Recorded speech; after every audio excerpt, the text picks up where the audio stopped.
প্রথমবার কিছু ট্রাই করছি। অনেক জায়গায় ঘুরতে গিয়েছি কিন্তু কোনোদিন কোথাও কিছু দেইনি।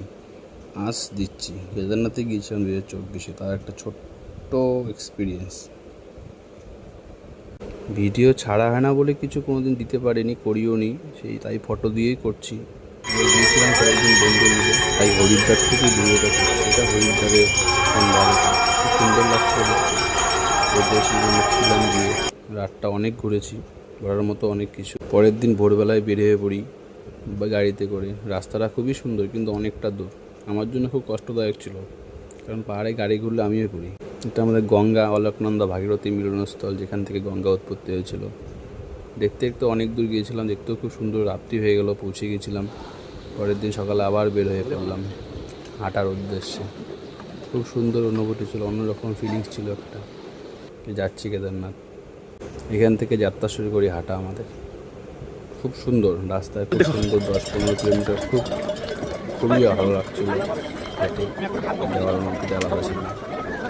কিন্তু হ্যাঁ, কিছু কথা তোমাদের সাথে শেয়ার করব। যেরকম ভারী ব্যাগ যদি কেউ নিয়ে যাবে না, খুব প্রবলেম হয় ভারী ব্যাগ নিয়ে গেলে। যত বড় ব্যাগ হালকা রাখবা। জলের বোতল একটা নিলেই হয়, প্রচুর জলের ব্যবস্থা রাস্তায়, খাওয়া দাওয়া প্রচুর পাওয়া যায়, সেরকম কিচ্ছু কোনো ঝামেলা নেই। বৃষ্টি তো হবেই, মাস্ট। 10-15 কিলোমিটার খুব সুন্দর যাওয়া যায়, তারপরে খুব কষ্ট হয়, মনে হয় পায়ে কেউ পাথর বেঁধে দিয়েছে।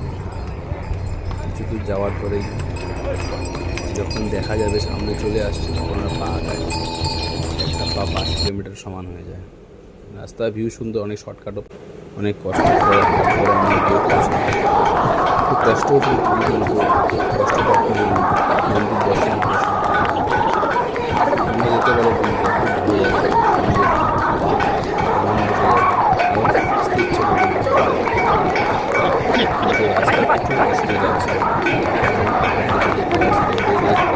ঘোড়াগুলোকে খুবভাবে মারা হয়, ভালো করে শিখছি।